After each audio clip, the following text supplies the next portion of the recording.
We've got a great presentation today coming from Adrian Furness.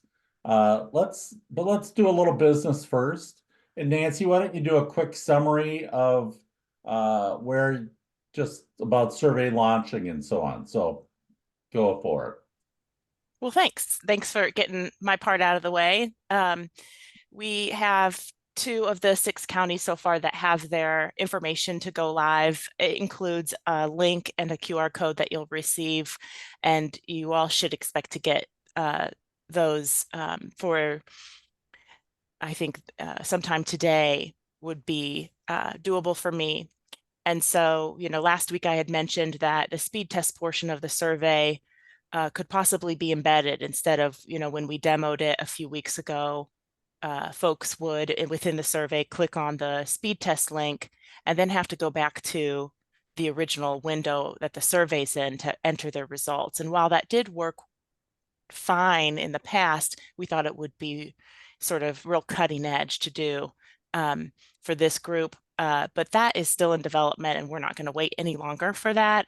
So we're going to continue on business as usual to launch.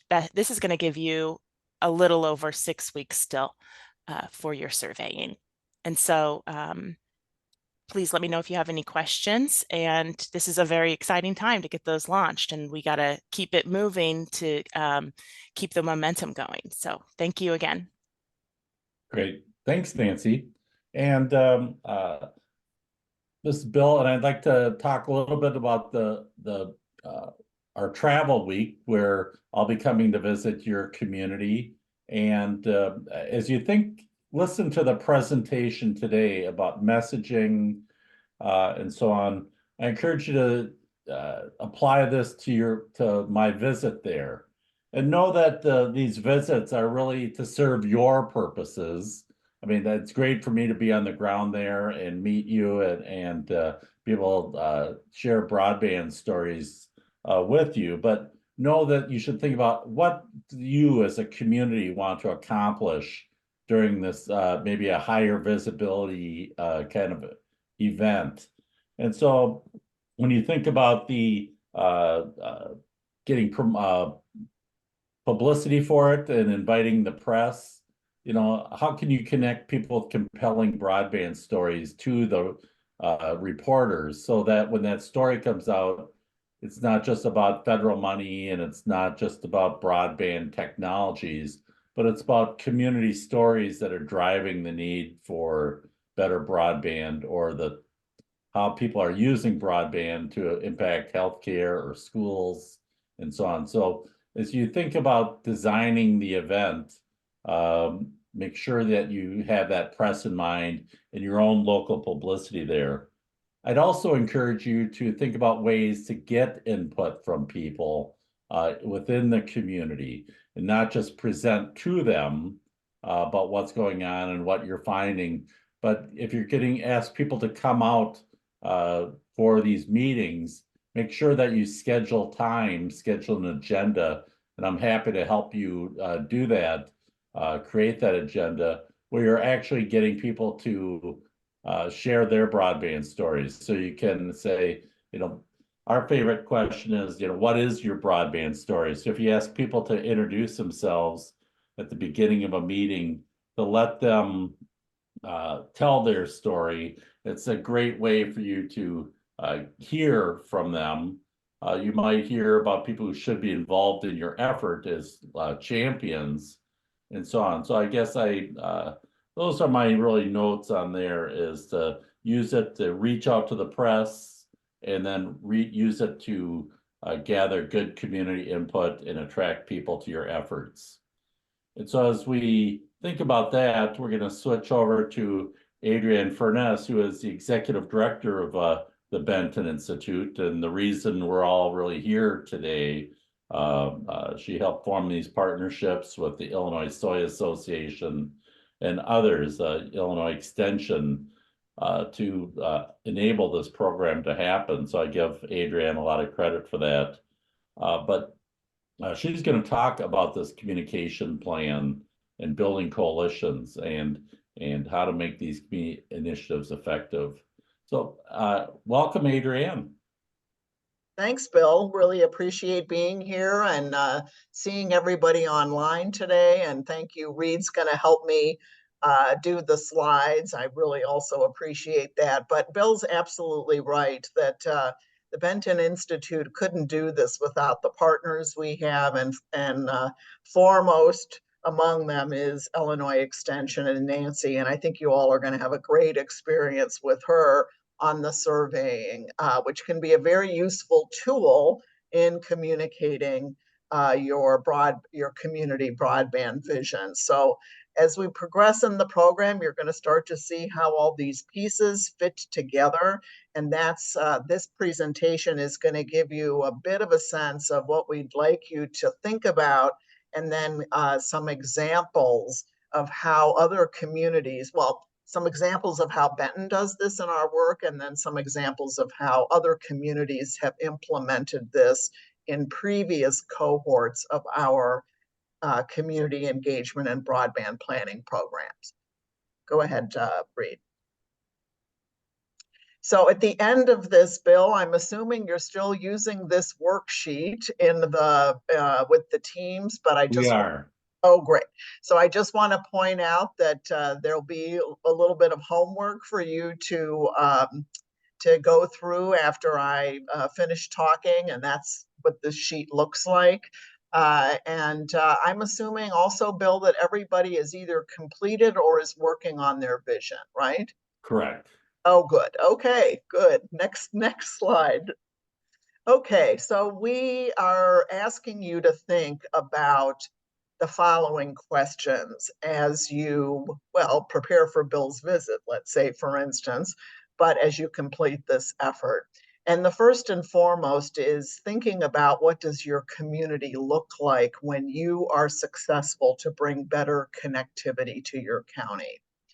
And you should also ask, who are your passionate community champions who are going to help you propel the vision? So it's not just your team, but it's also, you hopefully will pick up other converts as you go along. Bill's asked you, for instance, to hear from the community during his visit. And oftentimes we have people raising their hands during that to volunteer to be a part of things. So always adding to the team and identifying those people that can carry your message is really important. Part of what you want to do is, what I would call kind of a traditional SWOT analysis. What are the opportunities that are working in your favor, but also what are the challenges you need to overcome? Is there skepticism amongst local government? Are there people vocal in the community that the internet brings nothing but hate and misinformation? You sort of get challenges that are about the content of the internet. You're going to get challenges or skepticism that we've been promised this before and nothing has happened. So you want to be very, very aware of that and figure out how to answer those concerns. And then, look, a vision is a big thing. The real issue is trying to get some smaller outcomes so you can pat yourself on the back along the way and say, check, we ended up getting something done, a milestone that helps us move that vision along and build toward that. Next slide.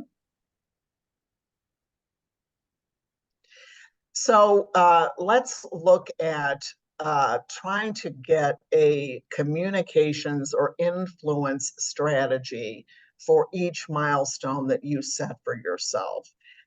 There are going to be different decision makers that are going to help you accomplish each milestone.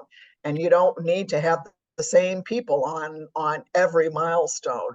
For instance, if one of your milestones is distributing your survey, you're going to have team members that are going to concentrate on that. They're going to work with people in the community that are going to help with distribution.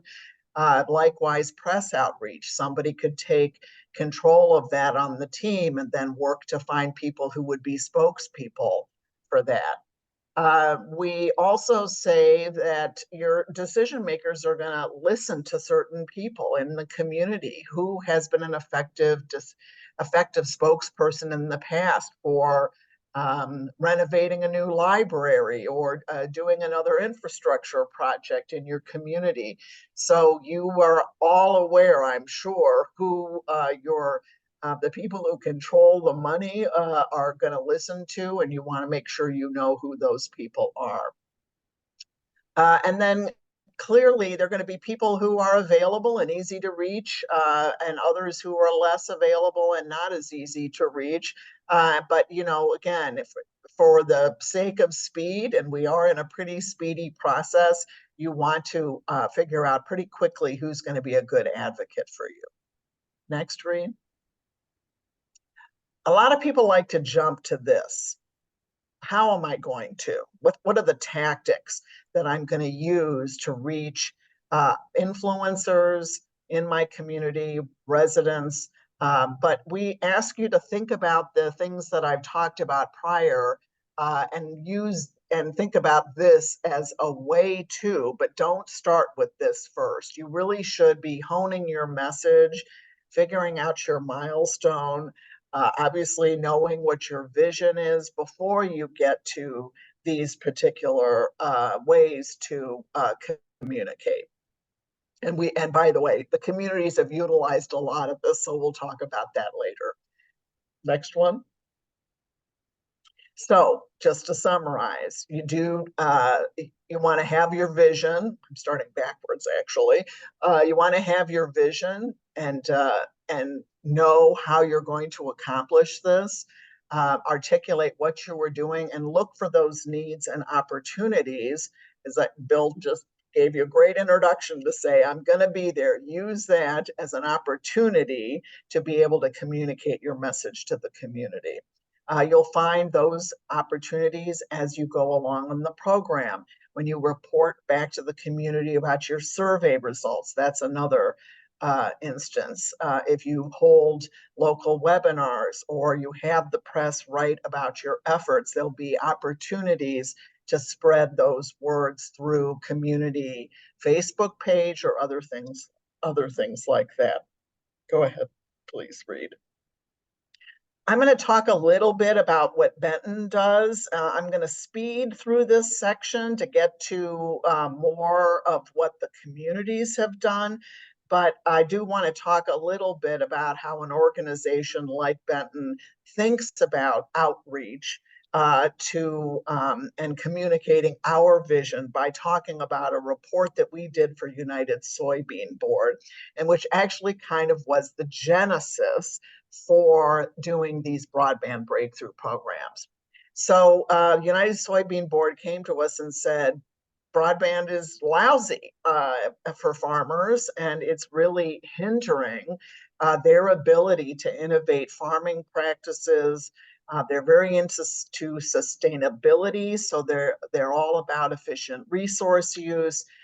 And so the vision that we came up with was that farmers need connectivity in the farmhouse and farm office, in the field, and in the community, because that is the three aspects of any farmer's life, is dealing with all those things. And they're going to be different connectivity solutions. For instance, fiber to the farmhouse, but in the fields, you're really dealing more with cellular or wireless. And so we were asked to come up with a vision for United Soybean Board, and then to really talk about how we were going to enact policy solutions and influence people policymakers in Washington, D.C. to think about things that farmers needed. Go ahead, Reed, to the next slide. We had a team of people who did this, just like you have a team. So in addition to us, that was the United Soybean Board, and they have a board of farmer leaders. We also worked with a great communications firm called the Center for Rural Strategies. Many of you may have heard of the Daily Yonder, which is a publication sort of aimed at rural communities to carry that message. And we really were aiming our messaging to agricultural leaders, broadband practitioners, policy experts at all levels of government. And we looked at our climate as, look, 60% of US farmers and ranchers do not believe they have the adequate broadband to run their business. And if they don't like their current provider, 78% of them do not have another viable option to switch. And this goes back to generally there being a lot of monopolies in rural areas, mostly because the population density can often not support more than one broadband provider. Go ahead, Breed. We came up with some messaging. I won't go through this, but again, there were 5 main messages. A lot of this has actually come into being. And so, you know, when we were dealing with a 25/3 speed world, this was clearly inadequate to do the kind of precision ag that farmers want to do. And so we recommended at the time the 100 symmetrical service. We've ended up at a federal standard that's 100/20. That is certainly what is now the federal standard that's in the for the BEAD program that Bill is either talked about or is going to talk about. That's where your state funds are going to come from. We spent a lot of time talking about bringing fiber to rural communities. Just shouldn't be an urban situation. You know, we really want to make sure that rural communities have that bandwidth that is capable of supporting the wireless connections for the applications that farmers need in the field. Look, you're going to hear that broadband maps have been wholly inadequate. They've been inadequate for a while. They're getting better. But we recommended at the time that they should get better so that we could really figure out where to put resources. And then the real sort of cap to this is it's okay to have connectivity, but if you can't have people, you don't have people signing up for it, either because it's too expensive or they don't have the skills, you do have to address that in order to get people to adopt and sign up for service. Go ahead, Reed. We had our own milestones in this.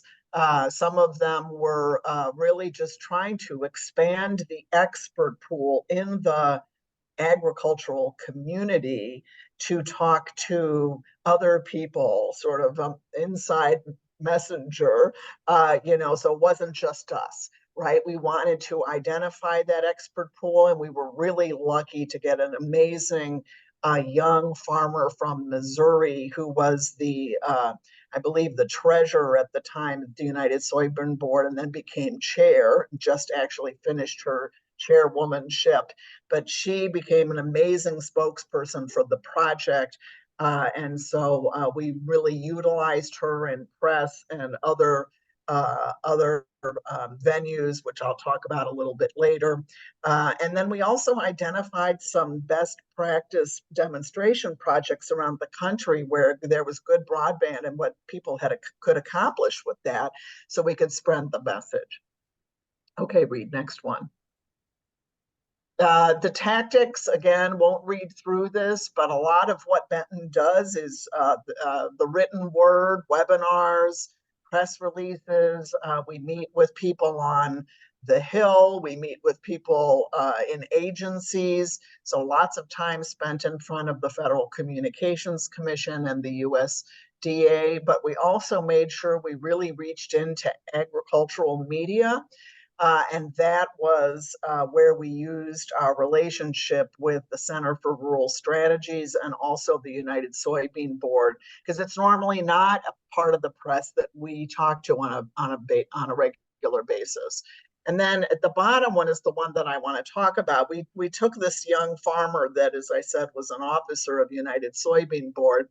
And right at the time when we had identified her as an amazing spokesperson, we were asked by the staff of Vice President Kamala Harris to find somebody that could talk to her in a one-on-one interview about the importance of broadband in rural communities. And so we were able to set up that Vice President Harris would interview. Megan Kaiser was her name.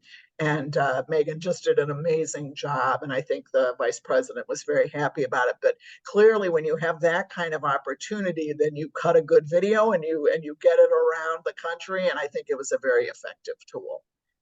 Next. So let me now stop talking about myself, but I will say for every major publication that Benton does, we think about all of this stuff.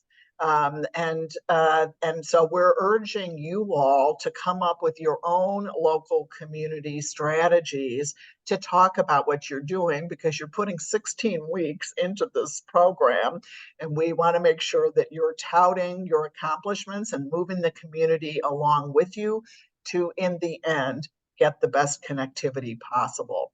So we've run 3 different community engagement programs in Illinois. Believe it or not, this one was even longer than the one you're going through currently. But I wanted to talk about a couple of things in this Illinois Connected Communities program. And one of the things that we started in this program, because this was the first one out of the block, was that we saw people name their efforts. So, you know, think about a quick way to describe your efforts. What better way than just to say Connect Flanagan, which was, of course, one of our small rural towns of about 1,000 people. I think there were half that number of households. They had absolutely zero internet when they started. Mercer County named theirs the Mercer County Internet Initiative. And you can see here that they, through a web page with Connect Flanagan on the bottom, they were able, or in the Mercer County, a flyer where they talked about a gathering at the VFW. They not only named their effort, but in the case of Mercer County, they had a nice little logo they designed on the lower left.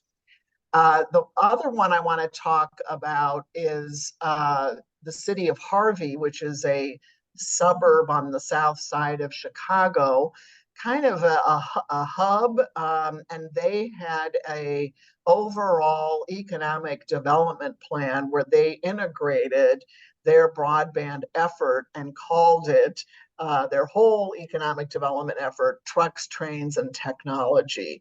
Lots of alliterative, all those T's, but they are at the center of a bunch of highways. The major freight trains run through their community, and they had pretty lousy internet. And so they wanted to make sure that to attract businesses, including distribution centers and such, that they improved their internet so they could really move their economic development plan forward. Next one. I love what Schuyler County did. This is a very small county of about 6,000 people total that Bill and Reed visited. And they were here trying to promote their survey. And they used the How's Your Internet question, and they created these little business cards on the right-hand side, which they handed out as a way, sometimes when you give people an 8x11 piece of paper, they fold it and stick it in their pocket, or they put it right into the trash. But I think people thought, well, this is easily put into somebody's pocket, and they'll likely find it, and a very easy way to sort of carry that around and get people to scan the code to take the survey.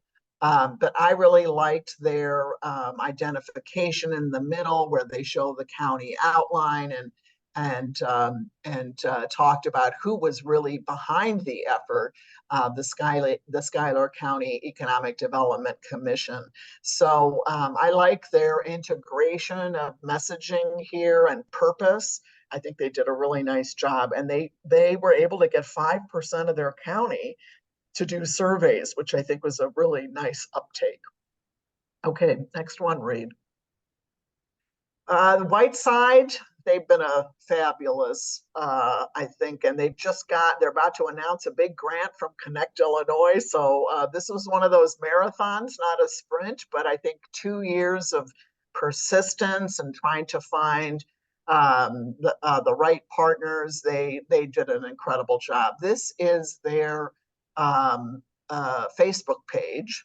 And you see their logo up on the upper left and their mission, their vision statement, which, excuse me for my glasses, says robust, affordable broadband internet for everyone in Whiteside County.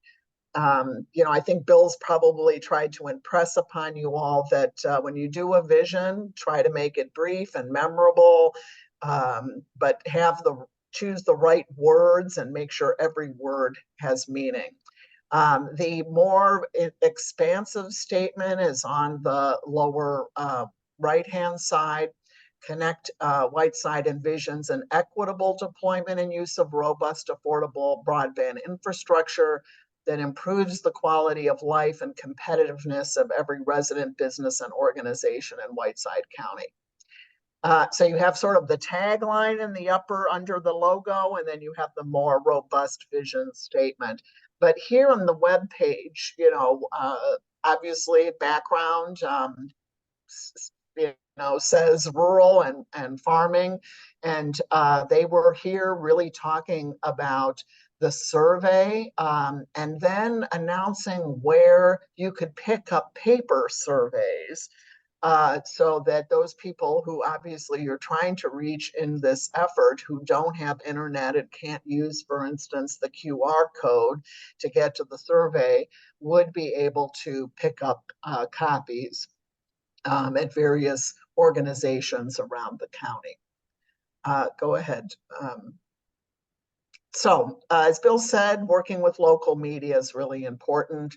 And I would recommend designating somebody on the committee that would oversee your efforts and really take responsibility for this. So, try to get buy-off from the whole committee and then have somebody sort of take this and run with it. I think writing a press release, if you haven't done that already, about your committee and what you're doing and the initiative and the mission is a really important tool to have. And then trying to keep the press informed. I'm going to show you later an effort by one of our counties that resulted in a series of stories with local press. And I think they were able to generate that by creating a relationship with a particular reporter in their area and feeding them really important information throughout the process. And so, to do these featured interviews or news stories, this idea of doing a biweekly or monthly segment, again, I'll show you an example of that. And then if there isn't local media, of which there is less and less of that in rural areas, you can use other tools like, kids take their backpacks home with materials aimed at parents. You could go to your extension agent who may have a local newsletter. Your local government may have things on their website. If you create your own website, you can use that. But there are lots of different ways to get your message out, even if you don't have a local reporter who gets interested in the story or is willing to interview you. Next one, Reed. I also suggest working with your county agriculture industry. You will have a session later on that talks about the importance of good broadband for ag. And Bill, do you have Bailey Edinburgh lined up for this group? Yes, we do. That's great. She's a Farm Bureau manager in Champaign County, and we really love what she's doing there. So, one of the questions you should ask yourself is, who are the pillars of the ag industry? It could be a business person, the local tractor dealer. It could be, of course, your county Farm Bureau manager, or the local extension, or the person who runs the grain elevator. And we always suggest that you reach out to farmers on how they get involved, and you'll again get some very specific data in this program through Illinois State University that will, I think, be a good tool to get farmers involved. Because one of those tools is, boy, if you had better broadband, your productivity would go up. That's good for you, and it's good for the county economy, and it's good for the state of Illinois. We suggest you leverage existing relationships, not only with the people on your team, but as you're communicating, again, you're going to pick up people who are going to be helpful to you along the way. Next one, Reed. This is the series that I alluded to. This is Hancock County, right next to Schuyler, also run by a local economic development person named Samantha Harnick. She was able to establish a relationship with a reporter named Dylan Smith and at WGEM-TV. And they generated over about 4 months, a series of stories where they used, she was able to feed him as they accomplished various things, so their milestones. She was able to feed them information and offer them interview subjects to build these stories. And this slide deck will be available to you afterwards, and I really encourage you to watch these 1 and 30-second pieces. They're just extraordinary. So I'm just going to go through a couple of these. The first one was really announcing the county survey and speed test and asking for additional people to join the team. So this is kind of the point at which you're at right now. You're about to launch your survey. You have your team. You may or may not be looking for different new members, but you know, this was an instance where they were able to interview a tractor sales professional and Sam and talk about what better broadband could do for the economy of Hancock County. In the next one, they actually featured an interview with Brian Stevens, their county farm bureau president, who's actually become kind of a spokesperson throughout Illinois for good broadband. So again, publicizing the survey, and actually the paper put a link. So these stories are on TV, but then you can go onto their website, and they had a link to the survey right in the story, which was fantastic. They then interviewed a farmer, John Carroll, and then MTC is McDonough Telephone Cooperative, who actually got a USDA Reconnect grant to expand service from McDonough County into Hancock and another neighboring while the program was going on. So, you know, Sam said, my luck, unbelievable. You know, here I am, and we start the program and we get news that the provider in the county next door is going to expand in our county. Now, not all of her county, but a good portion of it. And so Rachel Kearns was able to get people excited about the fact that better broadband was going to come, and that they had received this $22 million grant from the U.S. Department of Agriculture. The final thing was really discussing the end of the Broadband Breakthrough Program and really summarize some of the learnings the team had, and featured Sam talking about, we were really happy about this, how great this experience had been for her county. So I thought this was really kind of a, you know, a top of the pile effort, lots of things coming together at the same time, the grant, finding the interested reporter.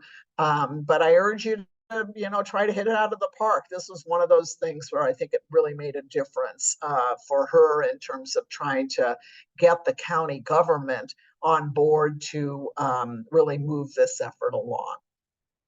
Go ahead, Reed.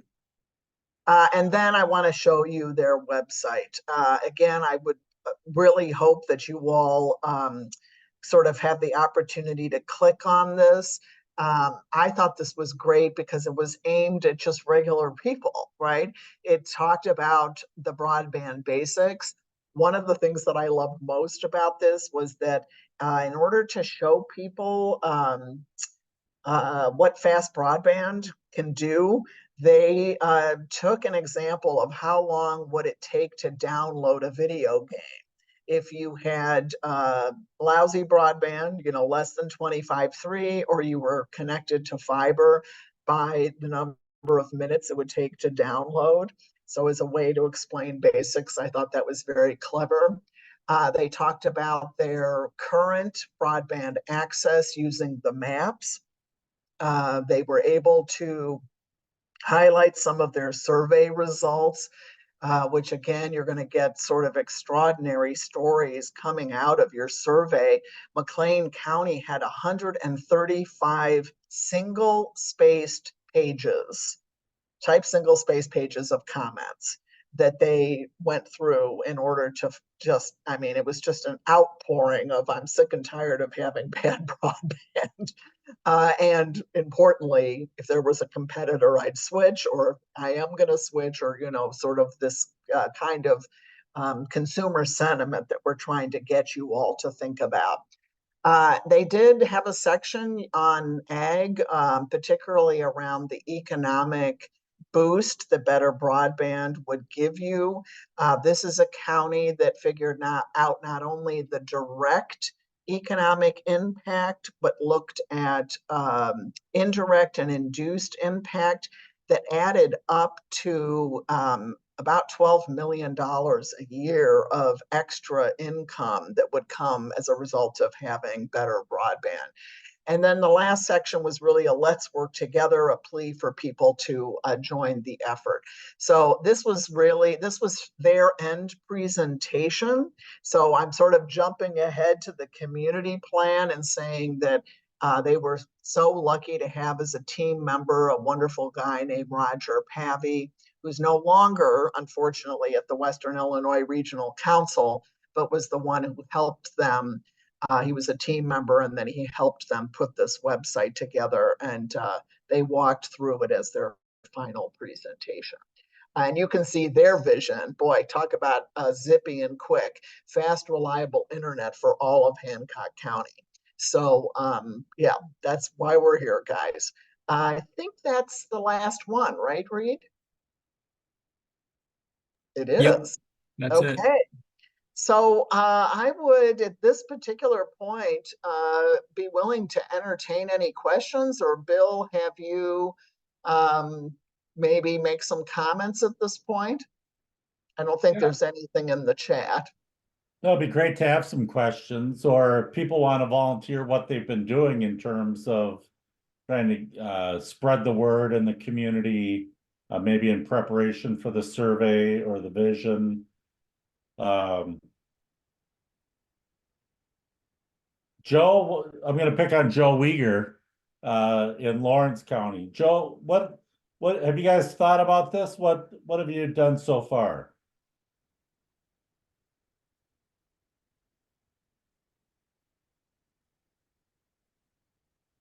Can you hear me now, Bill? We can. Wow, that's. Can you hear me?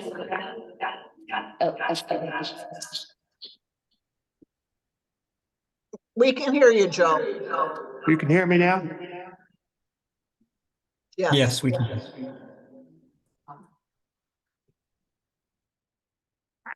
I know there's some feedback there. Go ahead, Can you Joe. hear me? Getting some feedback. Just a minute.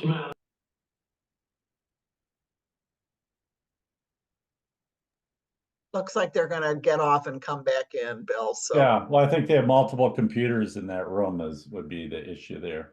How about somebody else from a different community?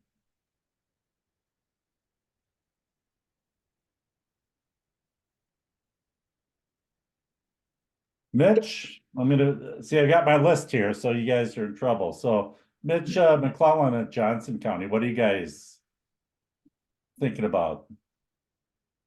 Hey Bill, hey everybody. Right. Exactly which portion are you talking about exactly, with Well, what we're just as thinking about? you've thought about messaging and getting the word out in the community, what are some Yeah, of the so things as a you're thinking team, about? our team is highly comprised of people that work in the school systems. So one of our primary means is going to be trying to get flyers for our survey and communications and the backpacks to go home. I think that's going to be one of the most efficient routes. I think that's going to be more efficient than even like social media and stuff because our school systems are really good about getting information out. They've got like call them all systems and stuff like that. So we've got some commitment to get that done. So that's going to be one of our primary means. We're also going to look at social media to try to get information out. I was sitting there thinking about our local paper. We have one local paper for the whole county. Seeing if we can maybe get some an article published there, maybe an interview or something like that. I think that would be interesting. I'd like to have that conversation. So we've got several ideas, and we've already got some things nailed down on distribution of communications and like the survey and stuff. So.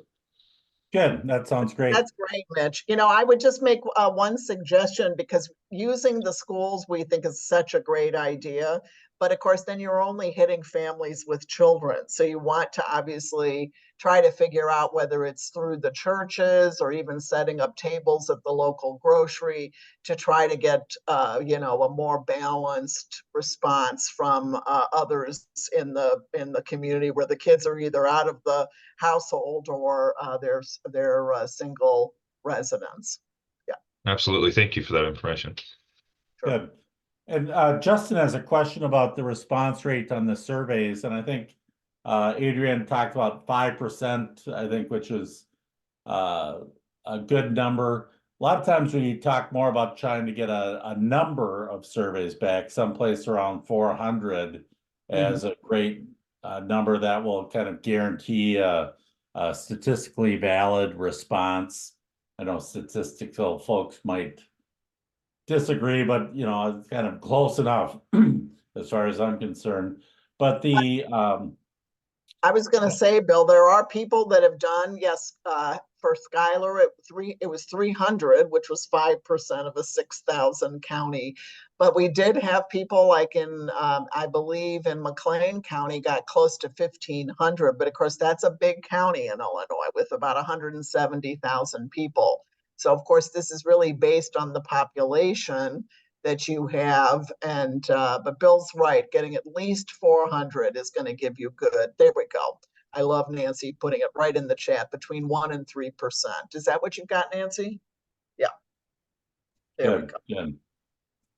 good. Bill Donahue is talking about Vermilion County using local media, the small town newspaper, meeting with the local mayors and town councils, schools, 4-H, scouting programs, health department, picking away at each area of the county. And I think also township boards are really a great place to go. Many times they'll have some communication tools to the community. And we've also seen people use the electric utilities, whether that's a municipal or investor owned or electric co-op, as a way to get some things in promoting the survey, for example, in the utility bills, water bills, and so on. So that's another way to reach out on a regular basis to folks. But I think it's having a kind of balanced approach. I think Bill Donahue is a great way to make that happen. And sometimes, of course, you know, those small town newspapers, they love the ad revenues as well as, you know, it's kind of a if you do an ad of some kind, we'll write a story.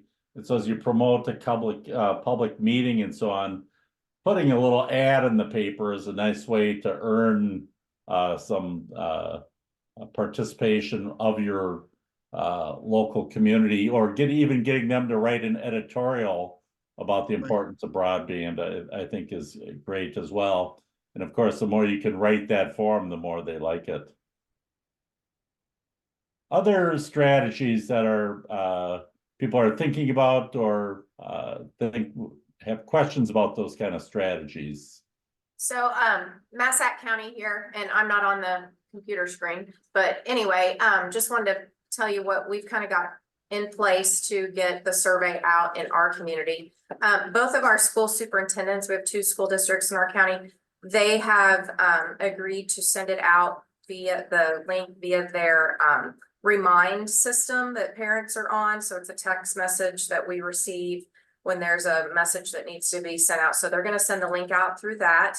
The city of Metropolis and their emergency notification system, they're going to send it out through that text message as well. And that reaches about 4,500 people, not necessarily all folks that live in the city limits. So that does reach people out in the county. We have a local newspaper, and the reporter, we've talked to her already. And we also have a local AM radio station. We're going to be on what they call coffee break in the morning. It's at some point in time to talk about the survey. Our County Farm Bureau is involved in a multi-county newsletter, and Johnson County is also included. Their County Farm Bureau is included in that newsletter, so we'll be able to hit that source. We have 20 people on our team, so with that big of a, I guess, a broad group of people, we have representatives from Shawnee Community College, our local hospital. We have numerous people that are involved in different organizations and clubs, the Rotary, Kiwanis, Elks, American Legion. We have a senior citizen center here in town. So we're going to try to get to meetings and talk at all those. Actually, I'm on the Kiwanis agenda in 2 weeks to talk about it, the survey. So, and then in addition to we created a Facebook page called Connect Massac that we're already putting information out on. So I think somebody did some calculations in our group just now. I think to 5% would be 700 surveys, but we want more than that. Cool. Yeah. And remember, you're doing you're not really using population as the number, you're using households. Yes. As your basis. So here's a question about that though. Is it okay to have more than one person from a household complete the survey? Is that a problem? It's not really a problem. And if they do another speed test, that's fine. Although I think Nancy does look for any kind of we get the IP address, and so if there's all 20 responses from one household, that she might flag that, but probably not 2. So I think it's interesting that there's people do have different perspectives within a household. Dad may think the internet is just fine. The 18-year-old might not think so. Yeah, I have a 21-year-old and an almost 18-year-old in my house, and definitely they have different needs than what I do. I just want to be able to, if I need to work from home, I want to be able to work from home, but they want to stream movies and do all sorts of stuff. Anyway. Yeah.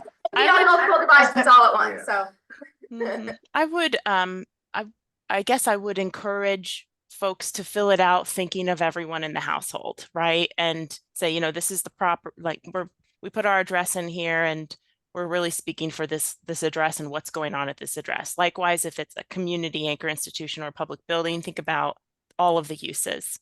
What are you going to use the internet for the business that you're taking the survey for, or the facility, or the residence, or the farm. So I think the only other thing is, I guess people can fill out 2 surveys if they have 2 separate addresses, like 2 neighboring plots of land that have different addresses, right? Because they have like an ag business / farm on one, and then the family house on the other or something. Otherwise, I would encourage just one single survey. So there's my answer. I guess if you can hone your kids' feedback as well, that'll be great. Good. So, and Nancy's opinion on this rules, I would have to say. So I can yield to her with her wide, survey experience here on this. So that makes a lot of sense. So thanks, Nancy. And I do think that Nancy's going to talk about survey dispersion, which is you want to try to get survey results from all over the county. So she's going to feed you results as you go along.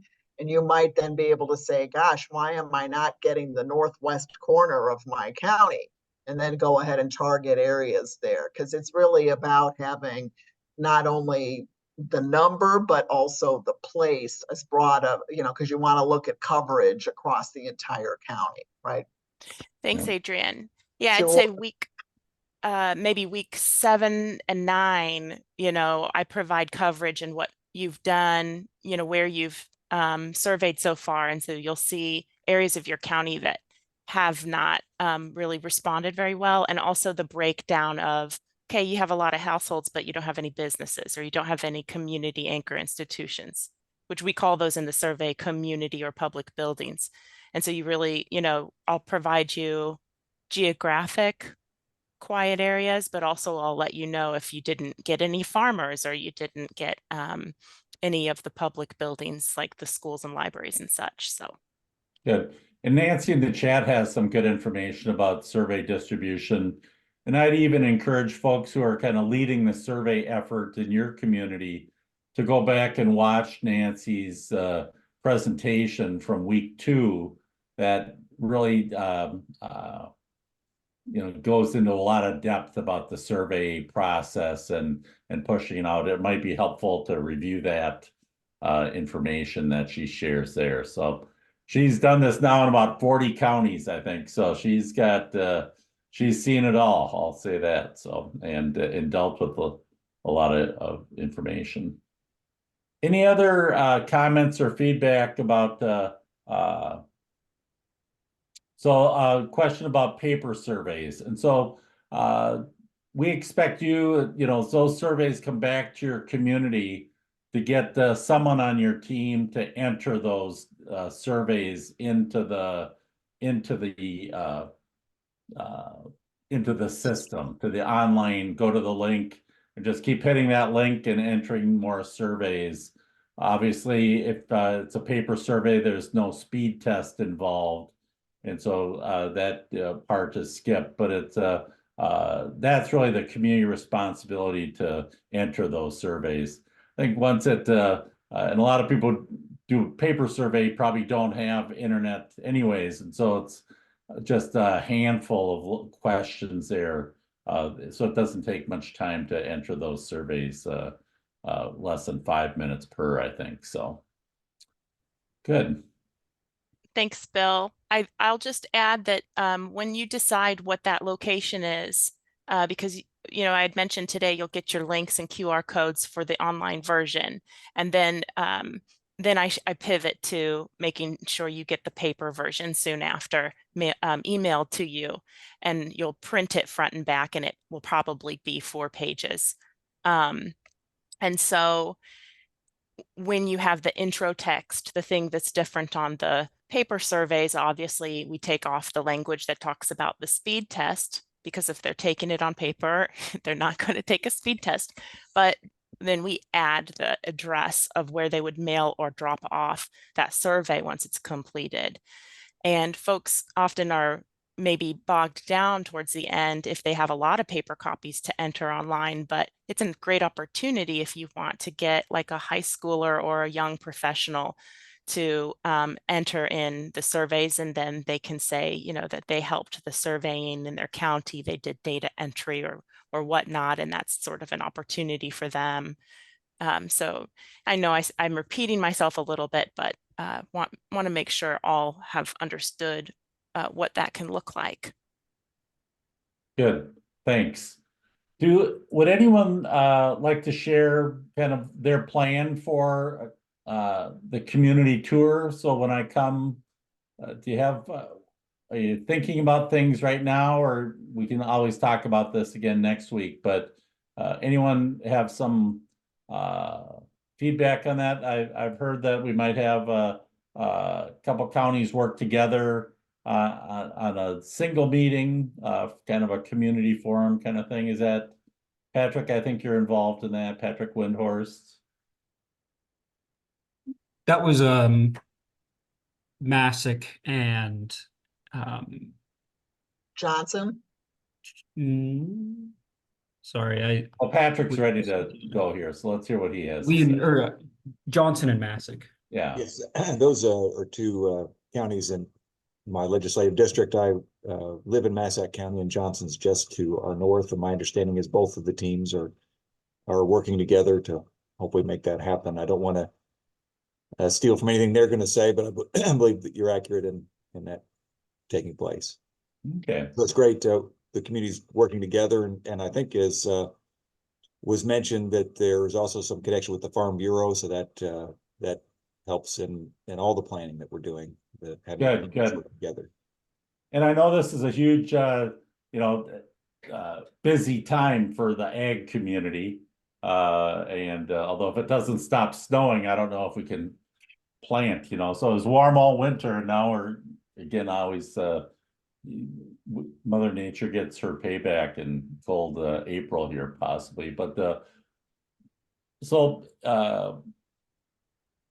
anyone willing to share their plans, or should we just head into the break rooms? Reed has got the worksheets. He'll put those in the chat and be able to look at those. And that's really just refreshing of what Adrienne had gone through, and just quick little worksheets to get you thinking about. And again, the survey is obviously a big part of getting the word out to the community that something's happening. And I think it goes nicely together. But think about this messaging to the community in a bigger sense about how that might happen in an ongoing way.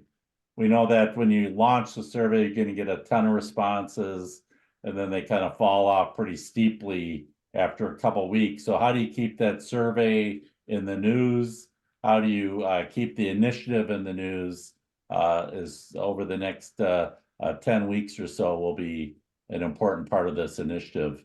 Because the more you promote, the more people you will attract to your efforts. And always be welcoming to people who are interested. I would encourage you. There's a great TED Talk where it talks about starting a movement, and I'm gonna forget the guy's name, but it is he's does a TED Talk about that, and he uses a rock concert setting as a example where one crazy man starts dancing and he heads off to the side to dance, and then another guy comes and joins him, and the first dancer really welcomes that person. And essentially they're saying it's not the leader that's important, it's the first person who steps in to join the crowd. Those brave people who join a movement, and that's really what you're trying to do here. And I'll get that link for you. It's a fun little video that talks a lot about community leadership, and I think is really relevant to this effort here. So we'll get that to you in our follow-up email, so you can have a laugh with that. Good. Oh, here we go. Vermilion, thanks, Bill. Vermilion County is thinking about planning 3 or 4 small group meetings with key groups: conservation, small town with the newspaper, Farm Bureau, and more like focus group kind of things.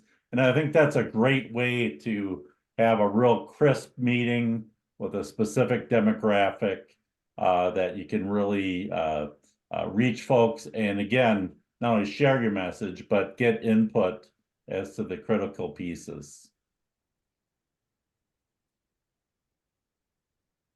Good. And Reed has put those in the chat. So are there other questions or comments anyone like to share?